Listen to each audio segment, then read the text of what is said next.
Hi everyone, Melissa here. I'm back with another video, and this week I have an awesome success story. One of my clients had a really fun specific person manifestation, so I wanted to share that to motivate you all, let you know that you can do it too, and hopefully squash some doubts that some of you may be having, and really just give you a fresh perspective on manifesting specific people. So before I get into this week's video, I want to announce that I'm having a really big sale now through the end of the year. All my coaching and courses are discounted, and there is now an opportunity to get free coaching with me. The information for that will be in the link of the description of this video. So check those out. I would love to work with you and help you. You can manifest literally anything, and there's no limits. There's no limits. Okay, so let's get into this success story because this is so fun. So I've been working with this client for a while, and she was in a relationship with someone, and for a long time she held the belief that this person was more into her than she was them. And in fact, sometimes she would get annoyed with them being kind of clingy, and then she was constantly noticing things that weren't exactly how she wanted them to be. You know, she would have this checklist of her perfect partner, and this person didn't check all those boxes, and that those boxes that this person didn't check were really starting to bother her. A couple of things I can recall are she didn't feel like they were very confident in social situations, and she wanted them to be more outgoing. And also, she wanted there to be some more passion and chemistry in the relationship. And so those things were constantly coming up in her mind when she thought about her specific person. And there were so many good things that were going on too. So many things she really liked about this person and really loved about this person, but the things she didn't just kept picking and picking and showing up in her mind, and they became kind of the things she focused on the most. And so she was getting kind of annoyed with her specific person, and it even got to the point where she just thought, you know what, I think I want to break up with them. I'm this isn't my perfect relationship, and these things that are bothering me about them, I just can't get over, and they're not changing. So she ended up telling her specific person that she wanted to break up. And they did not take it very well. They didn't want that. They wanted to stay with her, but she made the choice of, no, I want to see what else is out there, and this isn't exactly how I want it to be, and the person's not changing. And she'd been affirming, and it just wasn't, the person wasn't changing. So she actually broke up with her SP.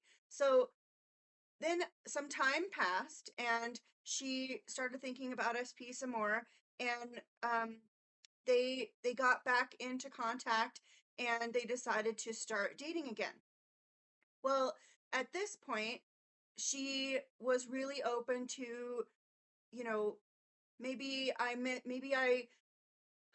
thought about this the wrong way. Maybe this person actually is what I want. Maybe they can change. Maybe, these things aren't deal breakers, or maybe, it's not what I thought it was before. So she re-entered that relationship with this person, and it's like the person changed completely. It's a completely new version of the person that she's in the relationship with now. And everything that she was being bothered about before is now showing up completely different. They are showing up completely changed. It's like all the things she was affirming for before, that she kept noticing weren't showing up. All the changes she wanted SP to make, and that she kept saying, it's not changing, it's not changing. Here SP comes back, and they're exactly reflecting all the affirmations she'd been saying for so long, and all the changes she'd wanted for so long.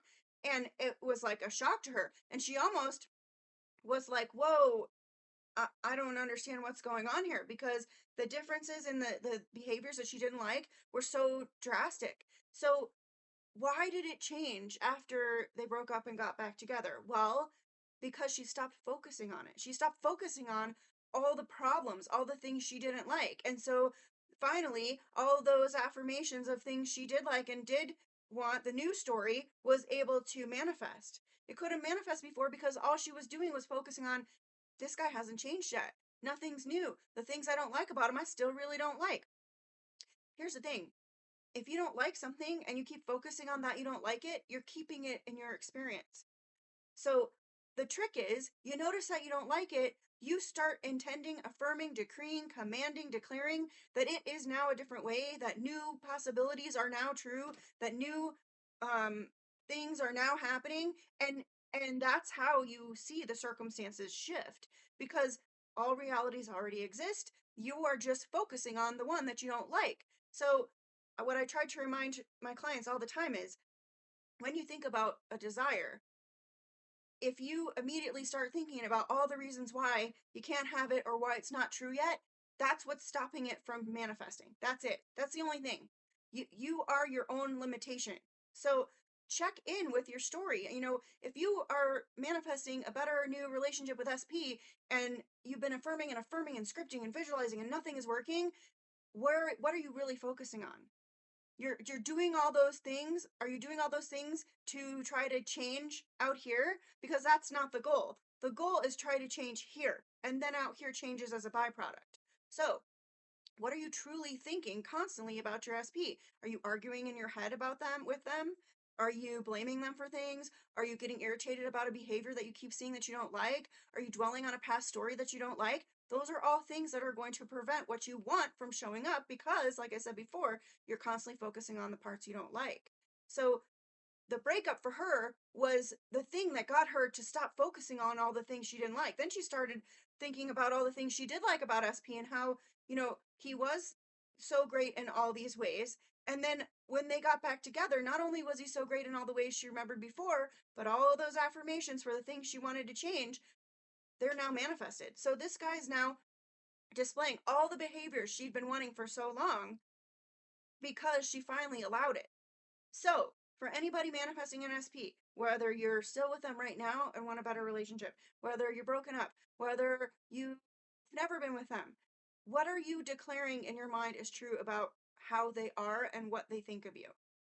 You got to get that cleaned up. If it's not, if it's anything that equals something you don't like, okay? So check in with yourself about those stories. You can do this and it can happen like that. And this SP came back. She didn't have to like reach out and I really want to get back together. She didn't do any of that.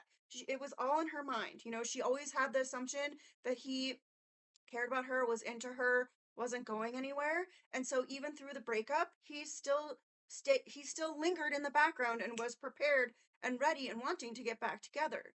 And now she gets to enjoy this new and improved version of him in their relationship. Because the other thing that happened was, when they were separated, it made him realize even more that she was the one for him, which you can also intend for in your experience. So the trick is, find out what stories you are telling yourself currently about your SP and about your relationship that you don't like, and then stop telling them. Stop doing that and start telling yourself something better. It just takes one thought at a time. Your truth is subjective. Another way to say that is, your perspective is your power. Your perspective is your creative power. So as soon as you start changing that, everything in your world shifts. Why? Because you are the only observer. You are the only viewer, experiencer of your reality. So that's why you are the one who has the power to change it. I'll go back to the analogy we always hear in this community about looking in the mirror. If you look in the mirror and yell at the mirror because you don't like the reflection, that's going to get you nowhere. You have to change you, and then the mirror reflects that back to you. Same thing with reality, okay? Same thing with people. This is what everyone as you pushed out is. You know, your assumptions project out into your reality experience, okay? So start to make better ones. And if you need help with that, if you need help figuring out what stories you're telling about your specific person that just aren't matching, equaling the relationship you want, the behaviors you want, whatever it is, I would love to help you. I've helped a lot of people in this area of manifesting, and sometimes we just need a unbiased third party to tell us, whoa, hey, you got to quit that story. You know, sometimes we can't see it for ourselves. So that's why coaching can be super valuable. But with this client, she had the new story. She just wasn't telling it. She just wasn't allowing it to be her new truth as it related to SP. And the breakup is what gave her a way to mentally step away from all the criticisms and all the things she didn't like. And then SP came right back and now better than ever. So they went from mediocre, okay relationship to breakup to back together better than ever, and you can too. Okay, so I think that's it for this video. If you have any video suggestions or questions or comments, please put that in the comments below. And like I said, take advantage. I'm having a sale through the end of this whole year, so for a couple months. And also there's an option for free coaching with me, so check out the description of this video for that information, and I will see you next time.